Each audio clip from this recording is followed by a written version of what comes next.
सुप्रभात प्रिय विद्यार्थियों, आप सब कैसे हो। उम्मीद करती हूँ कि आप सब स्वस्थ होंगे और आपके स्वास्थ्य की मंगल कामना मैं ईश्वर से करती हूँ। प्यारे बच्चों, आज हम इस कक्षा में हिंदी व्याकरण के विषय सर्वनाम को समझेंगे। आइए जाने सर्वनाम को। देखते हैं। देखिए, जिस प्रकार एक उदाहरण ले, राम एक अच्छा लड़का है। राम के पिताजी एक डॉक्टर हैं। राम की माताजी एक अध्यापिका हैं। राम हर वर्ष राम के स्कूल में प्रथम आता है। राम के 2 भाई हैं। राम की एक बहन भी है। राम पढ़ने में होशियार है। ऊपर दिए गए वाक्यों में राम एक संज्ञा शब्द है और प्रत्येक वाक्य में संज्ञा का प्रयोग किया गया है। वाक्यों में बार बार एक ही संज्ञा शब्द का प्रयोग करना व्याकरण दृष्टि से उचित नहीं माना जाता, अर्थात सही नहीं माना जाता। इसीलिए इस प्रकार संज्ञा शब्दों के बार बार प्रयोग करने से केवल सर्वनाम का प्रयोग करके बचा जा सकता है। यदि हम सर्वनाम का प्रयोग करें तो हम बार बार संज्ञा शब्द के प्रयोग से बच सकते हैं। जैसे ऊपर दिए गए वाक्यों को सर्वनाम का प्रयोग करते हुए इस प्रकार लिखा जा सकता है। आइए बच्चों देखें। राम एक अच्छा लड़का है। उसके पिताजी एक डॉक्टर हैं। उसकी माताजी एक अध्यापिका हैं।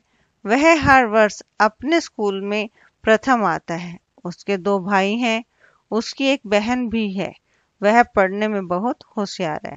राम शब्द है संज्ञा, उसका हमने एक बार प्रयोग किया। उसके बाद जब राम के पिताजी एक डॉक्टर हैं कहने के स्थान पर हमने उसे क्या कहा, उसके सर्वनाम शब्द का राम के स्थान पर क्या प्रयोग कर दिया, सर्वनाम शब्द का प्रयोग कर दिया। उसके पिताजी एक डॉक्टर हैं। फिर हमने राम के स्थान पर फिर सर्वनाम का प्रयोग किया। उसकी माताजी एक अध्यापिका है। वह कौन है, राम। हमने राम ने बोलकर क्या सर्वनाम शब्द लिया, वह हर वर्ष अपने किसके, राम के ही स्कूल में, अपने स्कूल में प्रथम आता है। उसके किसके, राम के 2 भाई। राम संज्ञा शब्द ने बोलकर क्या बोल दिया, उसके 2 भाई हैं। उसकी एक बहन भी है और वह पढ़ने में बहुत होशियार है। कौन, राम पढ़ने में बहुत होशियार है। इस प्रकार हमने संज्ञा शब्द से सर्वनाम का प्रयोग किया। ऊपर दिए गए वाक्यों में मोटे किए गए शब्दों पर ध्यान दें। उसके, उसकी, वह, उसे, अपने, उसके, उसकी, वह शब्दों का प्रयोग हमने राम संज्ञा के लिए किया है। राम संज्ञा के लिए किया गया है। इस प्रकार संज्ञा शब्दों के स्थान पर सर्वनाम का प्रयोग करके संज्ञा शब्दों को दोबारा प्रयोग से बचा जा सकता है। अतः जो शब्द राम के स्थान पर आए हैं वे सर्वनाम शब्द हैं। तो आइए बच्चों इसकी परिभाषा देखें। सर्वनाम का अर्थ क्या है। सर्व का अर्थ है सभी और नाम का अर्थ है किसी का भी नाम। सभी अर्थात किसी का भी नाम। अतः सर्वनाम को इस प्रकार परिभाषित भी किया जा सकता है। संज्ञा के स्थान पर प्रयुक्त, प्रयुक्त अर्थात प्रयोग होने वाले शब्दों को सर्वनाम कहते हैं। जैसे मैं, हम, तुम, वह, उसका, उनका, हमारा, तुम्हारा आदि। हिंदी भाषा में कुल 11 सर्वनाम हैं। मैं, तू, आप, यह, वह, जो, सो, कोई, कुछ, कौन, क्या। आइए बच्चों अब सर्वनाम के भेद देखते हैं, उनको समझे, सर्वनाम के भेदों को जाने। प्रयोग के आधार पर सर्वनाम के 6 भेद होते हैं। पुरुषवाचक, निश्चयवाचक, अनिश्चयवाचक, प्रश्नवाचक, संबंधवाचक, निजवाचक। आइए बच्चों अब पुरुषवाचक सर्वनाम को जान लें।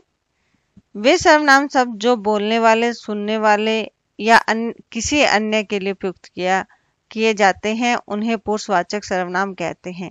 जैसे मैं, तुम, वह आदि। पुरुषवाचक सर्वनाम के 3 भेद हैं। उत्तम पुरुषवाचक सर्वनाम, मध्यम पुरुषवाचक सर्वनाम, अन्य पुरुषवाचक सर्वनाम। आइए बच्चों उत्तम पुरुषवाचक सर्वनाम क्या है इसे भी जान लें। जिन सर्वनाम का प्रयोग वक्ता जो है बोलने वाला या लेखक लिखने वाला अपने लिए करता है उन्हें उत्तम पुरुषवाचक सर्वनाम कहते हैं। जैसे मैं, मेरा, मुझे एक वचन है। हम, हमारा, हमें ये क्या है? बहुवचन में प्रयोग होते हैं, तो ये बहुवचन है आदि। मध्यम पुरुषवाचक सर्वनाम वे सर्वनाम जिनका प्रयोग सुनने वाले या पढ़ने वाले श्रोतागण जो है वो कौन होते हैं? सुनने वाले और या पढ़ने वाले के लिए किया जाता है, उन्हें मध्यम पुरुषवाचक सर्वनाम कहते हैं। जैसे तुम, तुम्हें, तुम्हारा आदि। अन्य पुरुषवाचक सर्वनाम जिन सर्वनाम शब्दों का प्रयोग वक्ता या श्रोता, वक्ता कौन था? बोलने वाला, और श्रोता कौन था? सुनने वाला, को छोड़कर किसी अन्य, किसी तीसरे जो पास में नहीं है, किसी अन्य के लिए किया जाता है, उन्हें अन्य पुरुषवाचक सर्वनाम कहते हैं। जैसे वह, उसे, उन्हें आदि। निश्चयवाचक सर्वनाम दूसरा है हमारा निश्चयवाचक सर्वनाम। जिन सर्वनाम शब्दों से किसी संज्ञा की निकटता, निकटता पास, या दूरी, दूर होने का बोध होता है, उन्हें निश्चयवाचक सर्वनाम कहते हैं। जैसे वह मेरा भाई है। वह क्या है? दूर खड़ा है, हम साथ वाले को बता रहे हैं कि वह मेरा भाई है। यह मेरी साइकिल है। साइकिल पास में है तो यह का प्रयोग किया।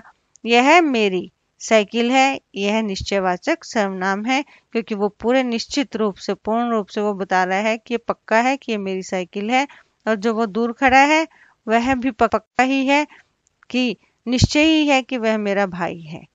अनिश्चयवाचक सर्वनाम जिन सर्वनामों से किसी निश्चित व्यक्ति या वस्तु का बोध नहीं हो, उन्हें अनिश्चयवाचक सर्वनाम कहते हैं। जैसे कोई आया है, दाल में कुछ गिर गया है। निश्चित मीन्स हमें पूर्ण रूप से पता नहीं है, या तो किसी वस्तु के बारे में या किसी व्यक्ति के बारे में हमें निश्चित पूर्ण रूप से यह बोध होता है कि ये सही में ऐसा हुआ है, उसे हम अनिश्चयवाचक सर्वनाम कहते हैं। जैसे कोई आया है में हमने कहा कोई आया तो है, हमें नहीं पता कि कौन आया है बाहर, तो इसलिए कोई का प्रयोग किया गया। दाल में कुछ गिरा है, आभास हुआ है कि कुछ गिरा है, परंतु पूर्ण रूप से हमें नहीं पता कि दाल में क्या गिरा है, तो इसलिए हम अनिश्चित है हमारे लिए वो।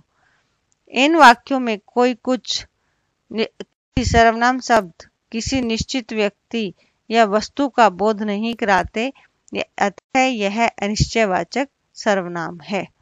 अब आइए बच्चों प्रश्नवाचक सर्वनाम को भी जाने। जिन सर्वनाम शब्दों से प्रश्न पूछे जाने का बोध होता है, उन्हें प्रश्नवाचक सर्वनाम कहते हैं। जैसे आपका क्या नाम है, क्या का प्रयोग हुआ। कौन आएगा, यहाँ कौन का प्रयोग हुआ। ये क्या, कौन शब्द क्या है? प्रश्न पूछ रहे हैं, से हमें प्रश्न का बोध हो रहा है। उपयुक्त वाक्यों में क्या, कौन सब प्रश्न पूछने का कार्य कर रहे हैं, अतः यह प्रश्नवाचक सर्वनाम है। संबंधवाचक सर्वनाम जिस सर्वनाम शब्द से वाक्य में प्रधान उपवाक्य का आश्रित उपवाक्य से संबंध स्थापित होता है, उसे संबंधवाचक सर्वनाम कहते हैं। जैसे जो मेहनत करेगा सो सफल होगा। क्या कहा गया? प्रधान वाक्य है, प्रधान उपवाक्य का आश्रित उपवाक्य से संबंध स्थापित होगा। जो मेहनत करेगा, ये वाक्य कहते हैं हमें क्या है? प्रधान तो है मगर हम अभी अधूरे हैं। सो सफल होगा, जो ये बोला गया है सो सफल होगा, इस पर आश्रित है। इससे हमारा संबंध पता लग रहा है कि अगर मेहनत करेंगे तो सफल होंगे, तो सफल होंगे। ये संबंधवाचक सर्वनाम को ज्ञात करवा रहा है।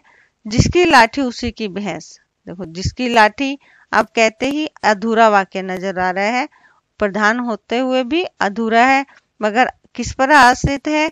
उसकी भैंस पर आश्रित है। कहते ही हमें संबंध का बोध हो रहा है कि जो जिसकी ये लाठी है उसी की भैंस, जिसकी लाठी उसी की भैंस, संबंधवाचक सर्वनाम। उपयुक्त वाक्यों में जो, सो, जिसकी, उसकी ऐसे सर्वनाम हैं जो प्रधान व आश्रित उपवाक्य में संबंध स्थापित करते हैं। यह संबंधवाचक सर्वनाम है। आइए बच्चों, अब छठे भेद की ओर चलते हैं। निजवाचक सर्वनाम। निज का अर्थ है खुद। वक्ता जो कह रहा है वो खुद। वक्ता जिन सर्वनामों का प्रयोग अपने लिए अर्थात स्वयं के लिए, खुद के लिए करते हैं उन्हें निजवाचक सर्वनाम कहते हैं। जैसे मैं स्वयं कविता लिखूंगा, मैं खुद चाय बना लूंगा, वह अपने आप आएगा। अब इसमें क्या है, मैं स्वयं मीन्स खुद ही कविता लिख लूंगा, खुद का बोध हो रहा है। मैं खुद चाय बना लूंगा, मैं खुद अपने आप ही चाय बना लूंगा, वह अपने आप आएगा। इन सब से हमें निज का बोध हो रहा है, इसलिए ये क्या है, निजवाचक सर्वनाम। उपयुक्त वाक्यों में स्वयं, खुद, अपने आप आदि सर्वनाम शब्दों का प्रयोग कर्ता के लिए हो रहा है, अतः ये सब निजवाचक सर्वनाम है। धन्यवाद। स्वस्थ रहिए, मस्त रहिए, हंसते रहिए।